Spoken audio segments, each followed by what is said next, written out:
Greetings, friends. It's time for me to tell you how you can support us.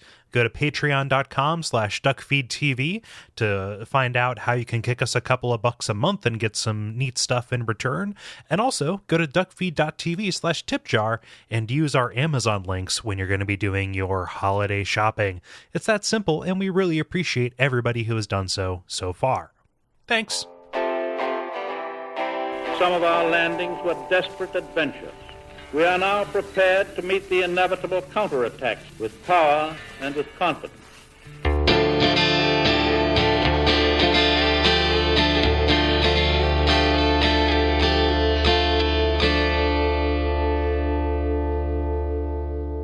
My name is Gary Butterfield. My name is Kole Ross. And you're listening to Bonfireside Chat. It is a cosmic appendix. Yep. And not like the cosmic appendix I had removed from my side. That contained multitudes. Contained teeth and great one. The second teratoma thing, man. Wow. Yeah. But teratoma wants some MoMA. Please don't Google image search that. This week, we are reading your responses to the Upper Cathedral Ward. Because of a scheduling thing on our side, we couldn't have Allison on for this, but we are super appreciative of her time. Yeah, it was just us. It was because we recorded before I went to work. Yep. But now we are back and we're lonely without Allison. And she had lots of great insight. If you go to our Facebook page, she actually put up a post she did that references the little, sluglings. The puppers. The puppers moving towards their mother and stuff, and kind of has some images to explain that and stuff. So pretty cool. Yeah. But we're going to get started with your responses. First with a little bit of follow-up. I'll get started here with Joseph. Joseph says via contact. So why is that Yosefka blood in Murgo's loft? I believe fake Yosefka gave Edgar that blood. In my personal headcanon, I like to believe that they were colleagues in the choir, possibly even lovers. And Yosefka gave this to Edgar knowing he was leaving on a dangerous mission to the Nightmare. He hid it in a place where if things got bad, he could run to the vial and use it as a last-ditch attempt to save himself. When I first read this, when we were getting ready for this, I had to remind myself who Edgar was. Yeah, me too. It's a choir intelligencer, Edgar. So I think it's a stretch to call them lovers. He's he has no dialogue or anything. He's just an NPC that you fight. Wait a minute. We only know his name because you're not in a relationship with everybody you're working with? I'm in a kind of a relationship. I think I might be in a hostile workplace, Gary. We strictly exchange blood dregs. Yeah. It's not romantic. But the idea of her, like them being in some kind of cahoots, they're both involved in the choir, so that's not that big of a stretch. Yeah. But yeah, the idea that necessarily that they were porking down, I'm not so sure. Yep, but we're not going to take anybody's headcanon away from them. No, I would not take that away. Yeah. If you need to tag me out halfway through this, you can. This is okay, a long one. I may do that. And also I edited it down, but this is, I think, worthwhile because we had some harsh words about the lore notes last episode. The previous one, rather, about the Nightmare of Mensis. But Sean W., the lore hunter, writes in via contact saying, during the last episode, you had a discussion about the lore notes, specifically in the lecture building. It was interesting to hear your views about these notes, specifically because they stand almost entirely in contrast to my own feelings about them.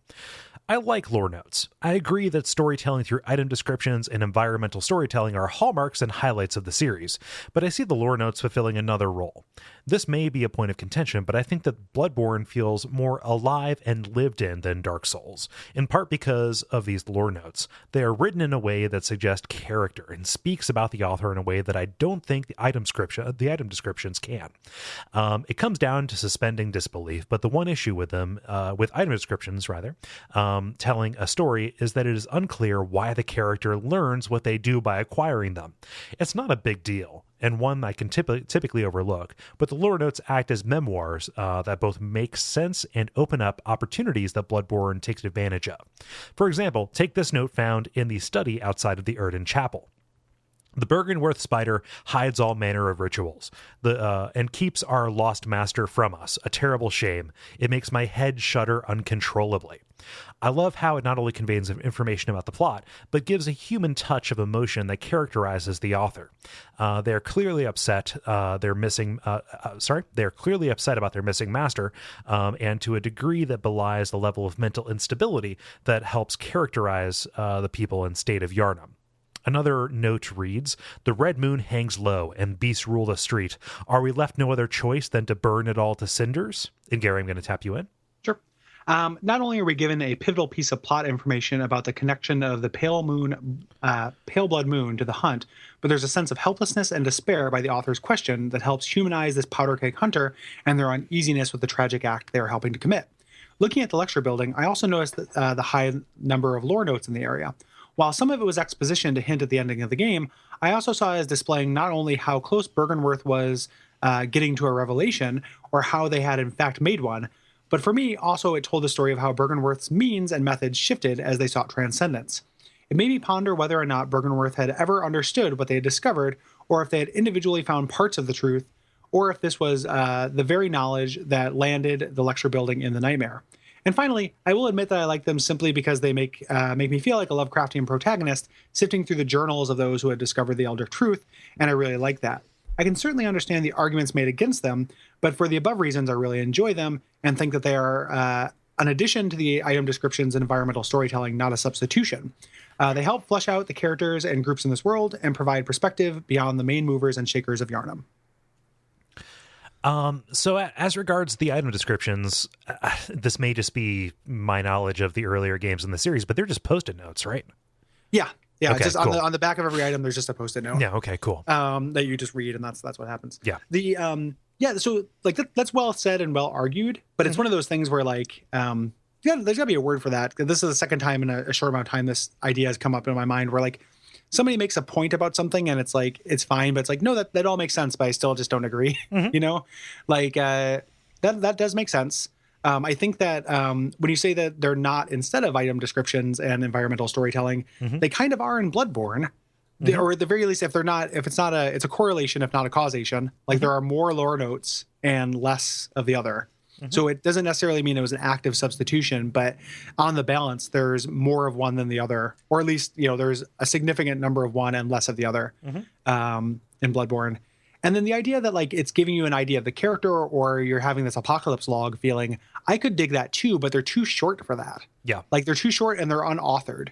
So like they usually come from like you kind of have to guess who's saying them, and I'm not necessarily saying that would fix that much, but it would maybe fix something if we knew who the people were who did them. There are a lot of ways in which Bloodborne is more explicitly a horror game than Dark Souls or Demon Souls or other games in the series are. They're all pretty scary, but like this has a pretty big survival horror element to it, kind of specifically because of these things. I think that maybe it would have gone a long way for them to, instead of making them dialogue bubbles, actually like take that into a document. Like to actually make it like a Resident Evil apocalypse log kind of thing, where it comes across as like this epistolary construction.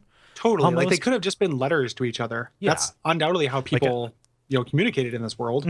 Yeah, it's like pick it up, or it's like a fragment of a note, the rest of it is illegible, but I can discern this. Like, and I understand like there's any number of like engine reasons why they couldn't dump you out to this text display or make it look like a letter, stuff like that, but like if that's the effect that they were going for, that this is this apocalypse log and, kind of like understanding and inferring the rest of this, I think that if they're going to be more explicit in this way, they could have benefited from just like being even more explicit, I suppose. Like lean into it a little bit. Like it feels like a half measure. And I think that's part of what we were talking about in the last episode. Like they don't feel satisfying at doing what I think. Like I think that they are trying to do the things that Sean thinks they're doing. Like, I just don't think they're successful at it. Yeah. Like, I think that he's right as far as the aim. But I just, like, some authorship and a little bit more detail in them would make a big difference. Yeah. And you get that touches on everything about Bloodborne, where it's like, I don't feel like Bloodborne necessarily needed as much text to explain a story, because the story feels more straightforward to me, or at least with fewer tributaries. Like, there are still mysteries, but, like, there's less kind of side path stuff in the Bloodborne story.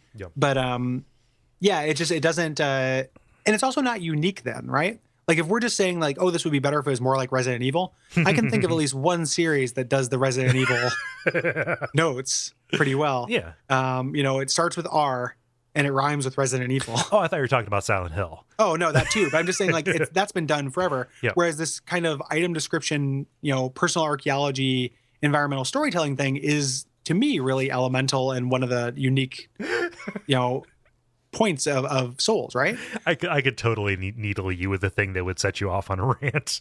Oh, what? Why? Are You can't you- just do that. I mean, it's just- Are you saying it could have used the Miyazaki touch? oh yeah, yeah. I could have used that Miyazaki touch, or like, yeah, it is Miyazaki's back, baby. Um, yeah, it could have. That to me is one of the cool things that Souls does.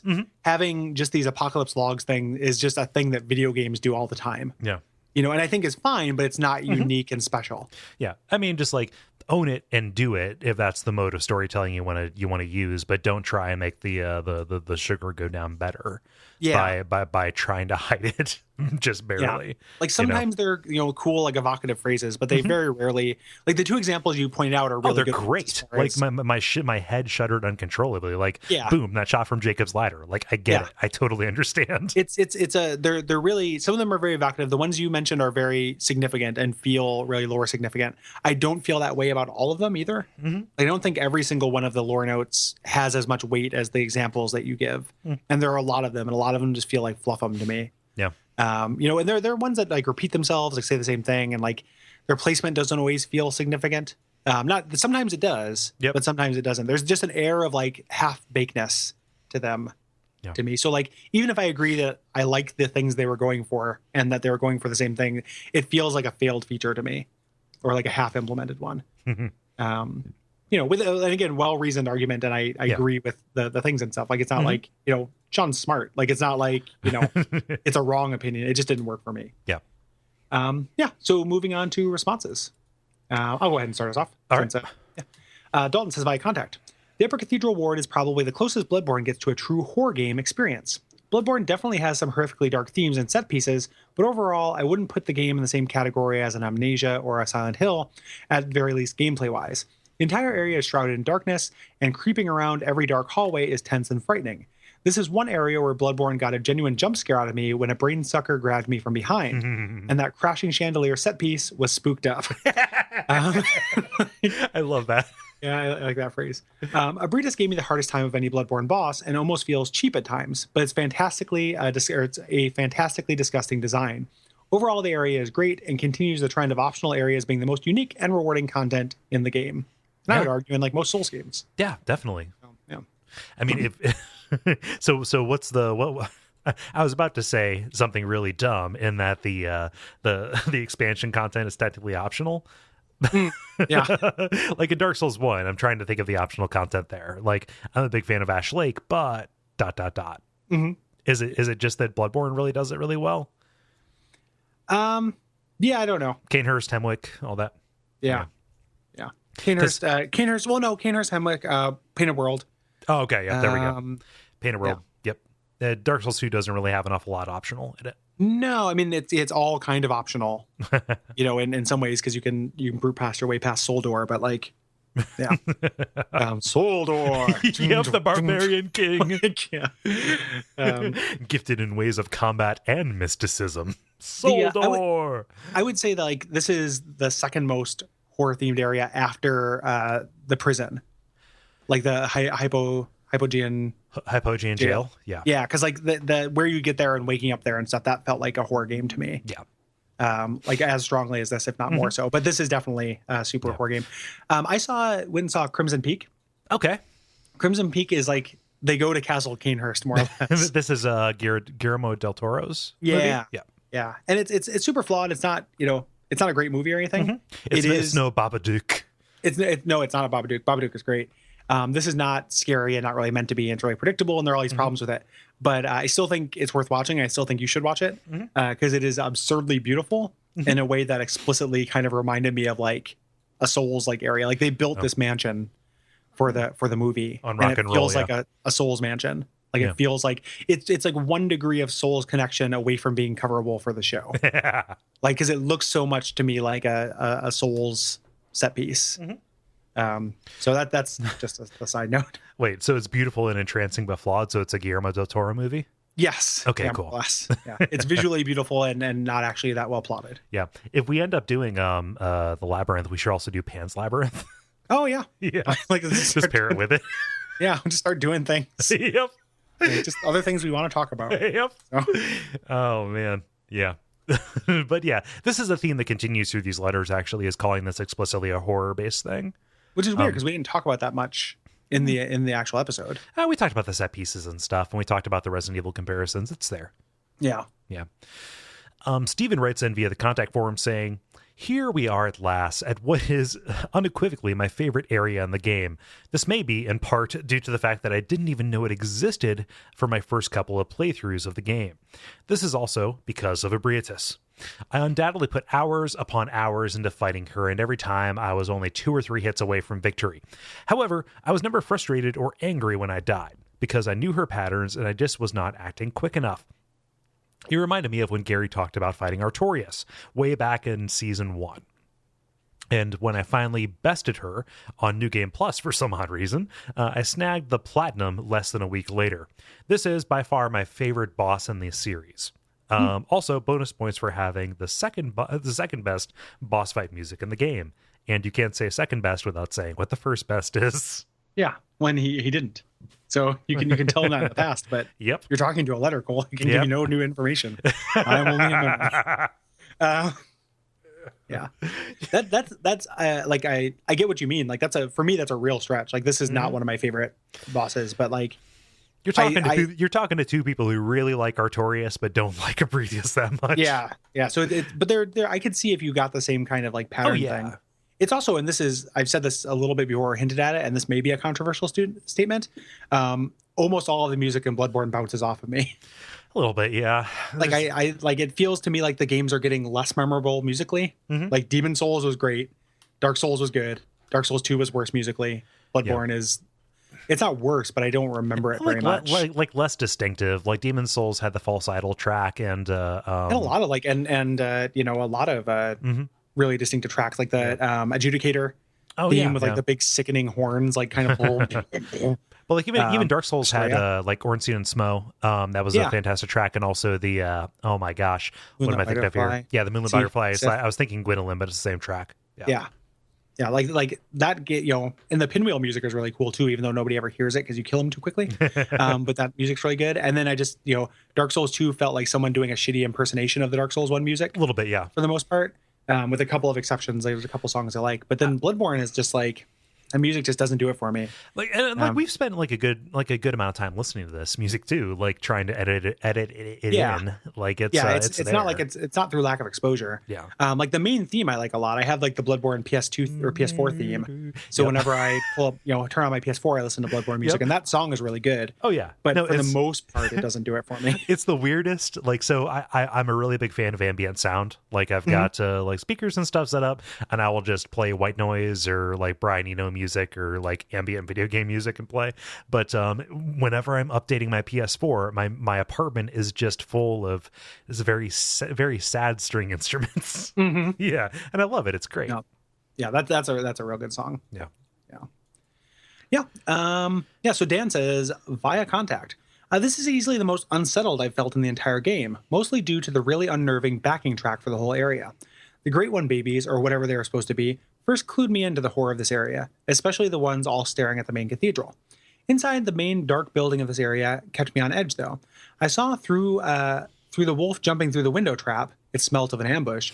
But the 3 that bring down the chandelier and come after you in the dark really got my blood pumping. Really, really effective use of dark creatures in this dark area. I initially read too much into the make contact body and thought it was that the clue was standing in the middle of the circle pattern on the floor and using the gesture. I tried this for about a half hour. But yeah, otherwise, probably not too much to add that you guys won't cover other than fuck Ebrietas, back to the cosmos from which she came. Yeah. Oh, she's finally going home. She's just like E.T. Aww. Little pupper. Oh, man. Yeah. So again, talking about the make contact mystery, and yeah, those just fucking children. Like so here's how weird it is. I didn't remember the kids actually, like for my first playthrough. So when I came back through it, I was wondering if it was an insight variable rather than just a construct of the area. Yeah, I don't know. Yeah. I don't. I feel like I've gone through this with low insight because I will spend all my insight to deal with the Winter Lanterns. Well, yeah, and I usually come here late, so I feel like I've gone through here with both regular and low insight. Yeah, but no. Let's see here. Janos via contact. I'm sorry if that's not how you pronounce your name. On my first rambling playthrough through what my fiance insists on calling Blood Souls, I stumbled into the Upper Cathedral Ward, convinced that it was on the critical path. It just felt appropriate, pushing ever higher into the healing church hierarchy. Surely this was the way that I was supposed to go in finding the source of all the corruption. So I made my way past the many, many werewolves and was repeatedly murdered by brainsuckers that I seemingly found much harder to deal with than any that I had encountered up to this point. I lost insight by the bucket load on my initial playthrough. When I was still hoarding it as a precious resource in case I wanted to summon. Through the garden of the wobbly aliens and past the window that surely wouldn't be a dead end, I found Ebrietas, daughter of frustration and killer of hope. No tactic I tried seemed to work. I couldn't seem to dodge her charges, and on the rare occasions I could get a bit further into the fight, laser death from above would surely put an end to my fleeting hope. I settled down, resigned to some false starts and more frustration. Many days later, I killed her on my second try for that session. Hallelujah! I spent the rest of that day ringing bells to help other hunters. I couldn't kill this fiend enough times. After all, she had been keeping me from progressing through the game, locking away the remaining content. Except, of course, she wasn't. Bloodborne, you got me. Yeah. It's a weird putting a really hard boss before an option, or at the end of an optional area. That's kind of a Bloodborne thing. It is. Yeah, they love doing that. There's so much optional content in this game, and like I kind of almost wonder if this area is a honey trap. Now that he phrases it that way, like if you thought that the healing church was still what was wrong in this. In this world, like here's this so you can pursue this line of questioning, but it's kind of fruitless. I can't imagine and this is not a judgment thing. I can't imagine the mindset that thinks this is on the critical path, given how well it's hidden, getting the key to it. Yeah. And then how hidden the actual door is as well. Yeah. Not hidden, but like you haven't been here in forever. Yeah. It's like, forgettable, really. So like this feels like a side path to me, in a thing, but it does speak to my like larger, like one of my Bloodborne bummer things. If I ever write that essay where it's like player reward as kind of a problem, because all this gives you, again, it's like being in the Chalice dungeon outside of the Chalice dungeons. Yeah. Like the only reward for beating Ebrietas is more Chalice. Like, finally, give me Chalice. Christian says via contact. I was so excited to discover the existence of this character for myself, absent of any guide or online wiki to tell me where to look. I came across the entire Upper Cathedral Ward by accident, remembering that I had another key that I hadn't used just after discovering the old abandoned workshop late in the game. I recalled the door that I couldn't open earlier, and voila, I discovered one of my favorite hidden areas in the game, at least thematically. The sense of mystery and awe only intensified as I discovered the hidden pathway to Ebrietas' elevator, but my excitement was quickly drained after the 30th or so attempt at fighting Ebrietas, only to be crushed again and again by her. I know people have found a way to cheese this boss, but I'm determined to beat her in a fair fight. I don't know what that is. As of this writing, this still has not happened.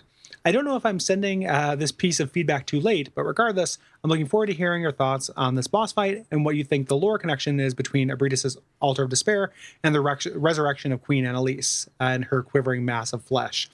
Is it simply a gameplay quirk, or is there a reason why the altar has the power of resurrection? Undecided. Yeah, we kind of talked about it, but I don't think we figured it out. Yeah, no. And there's just not enough evidence there. Like, it makes sense if you're willing to take some leaps, like we're not afraid to do. But if you're looking for something concrete, there's no evidence to it yet. Yeah. Like, that is something that in 2 weeks' time, we may end up, just kind of eating our words on. But exactly. Yeah. I hope that answers some questions. We'll see if it. Me too. So. Yeah.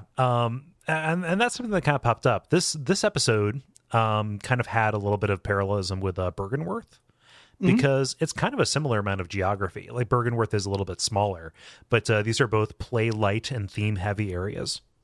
Yeah, for sure. I mean, this has a little bit more play in it than Bergenworth does, I think.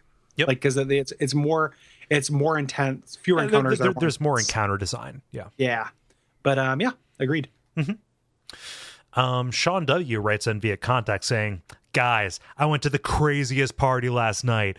I was supposed to, party in the village, but when I got there, the place was totally dead. I was heading to the loft when I came across this really chill guy who was like, "Bro, you looking to party?" And I was like, "Yeah, bro, I'm heading to the loft." He said, "No way, bro. My buddy Edgar told me this place is jacked up.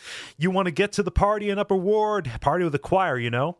He seemed chill. Oh, please don't do the entire reading like that. Yeah. Like, take it down just a notch, please. Like, it's a little late in the recording day to do that for the next 5 paragraphs. Yeah. All right. Sorry. He seemed chill. So I took his advice and I bounced to the Upper Ward. Guys, it is so legit. When I got there, the place was absolutely raging. In the main room, a bunch of party animals were swinging on the chandelier. Man, I don't even know how many of those guys they had, but they were absolute beasts. They wanted me to party with them, so I threw a few back. They started breaking shit, though. So I decide it's best to let them get out of there before things, get out of hand.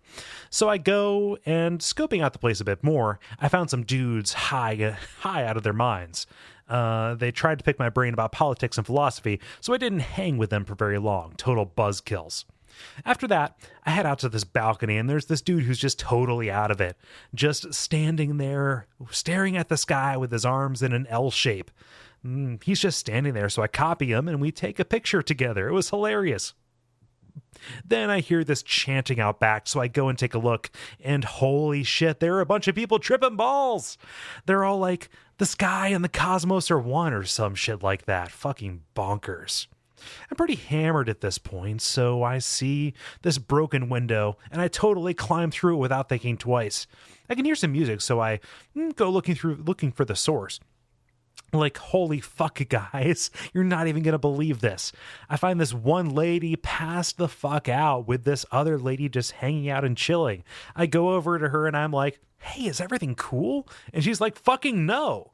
And she starts flipping out. I don't even know what's happening at this point. And she starts flailing around and trying to hit me. I mean, she's so effed up on something that she tries to headbutt me multiple times even. I try to get her to calm down, but it is not that easy. She's throwing up and shucking shit at me. Finally, after what seems like forever, I get her to calm down and sit her down. She's holding a cup, so I take that shit and cut her off. At this point, it's practically dawn, so I head back to Beworth and crash. I tell you guys, I will not forget that night, though. That shit was legendary. And to think, I almost went to Vinheim for college. It's a pretty good stinger at the end there. Yep. So don't get cocky. Don't always write stuff like that in, but this was pretty funny. Yeah. That is a good ending. Even though I would totally go to Vinheim for college because of sound sorcerers. Yep. Like you forgot that the Vinheim is where they train sound assassins.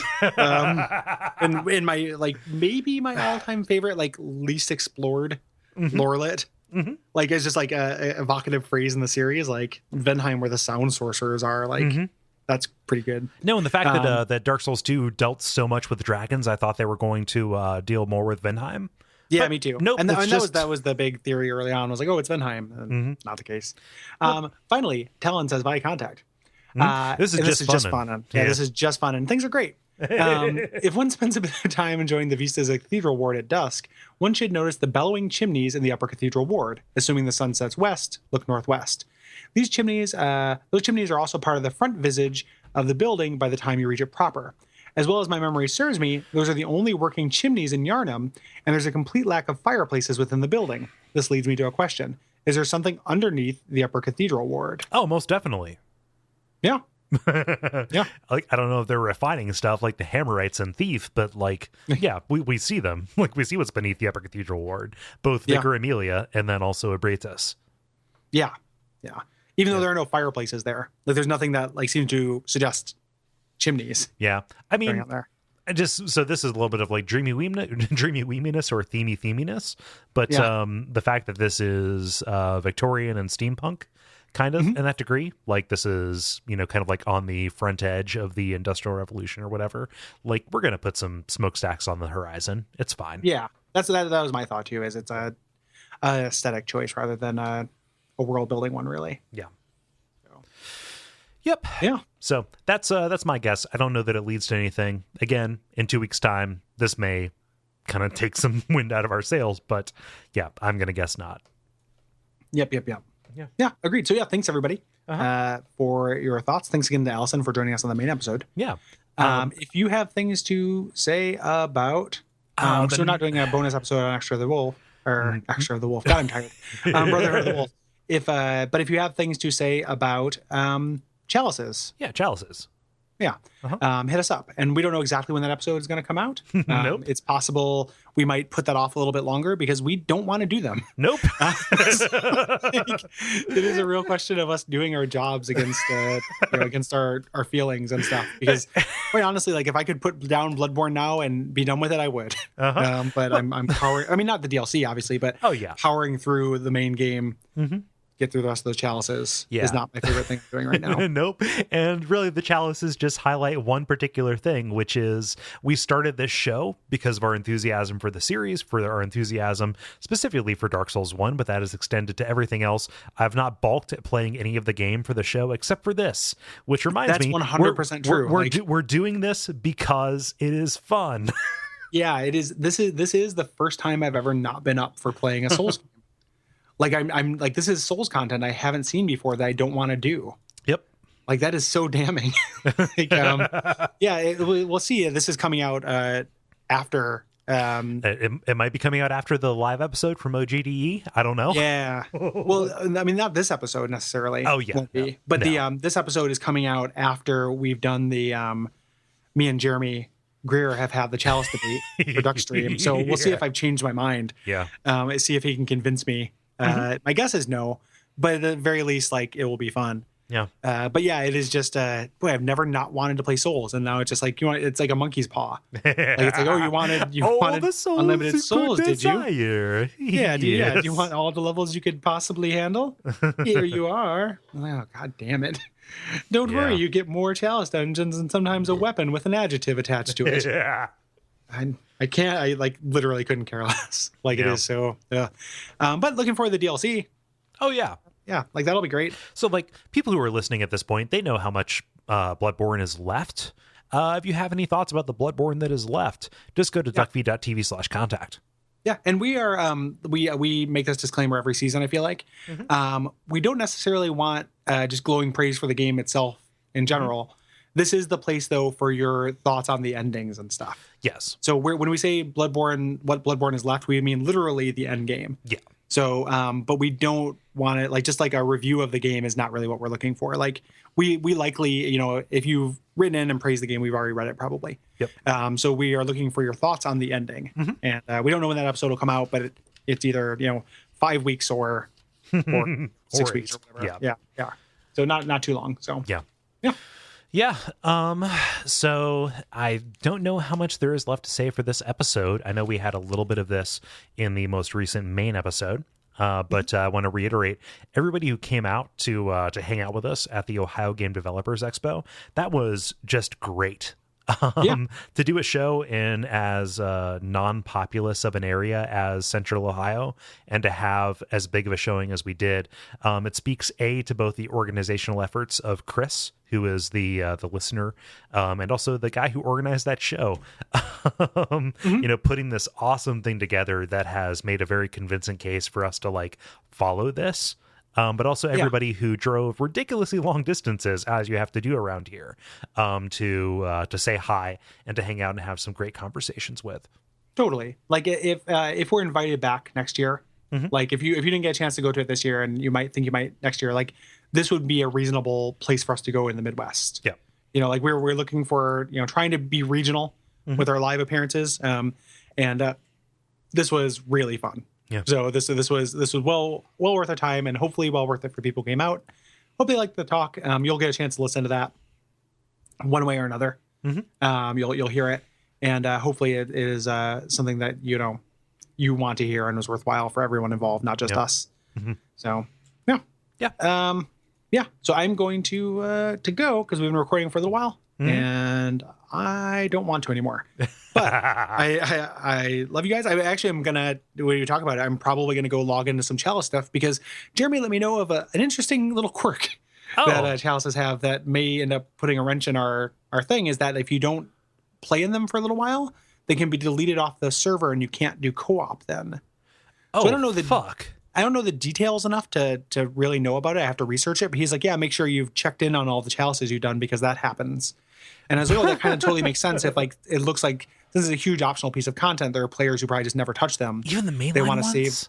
Yeah, they want to save their server space for people who are actually utilizing them. Yeah. But boy, if I can't have anybody join me in any chalices till the end, that's going to be tough. Oh my God, that's that's terrible. That's frustrating. Wow. Yep. Yeah, so hopefully that's not the case, or hopefully it's very generous. Yeah. With that, I'm not calling Jeremy Greer a liar. Because you guys have had some beef in the past. Like I'd believe it. We've more or less patched up our beef. Yeah, squash that beef. Yeah. Yeah. Yep. So okay. Well, everybody, go check on your chalices. Make sure they're tucked in tight. Yes, absolutely. Yeah. And so good night, everybody. Good night. And remember, until next time, sometimes failure is the mother of invention. Umbasa. Umbasa.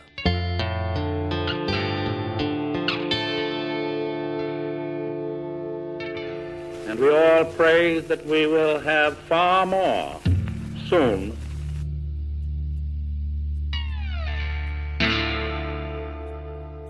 Oh, yeah, everything's fine. Cool. Getting a little bit of a cold. Hey, welcome. Tis the season.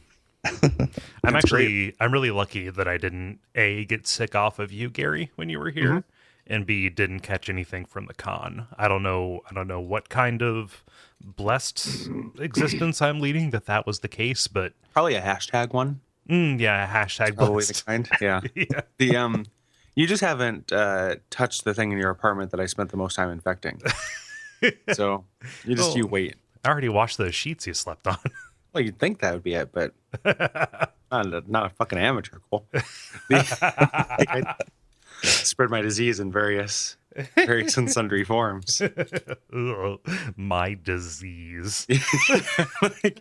I'm a Slipknot song. Yeah. What walks like a man?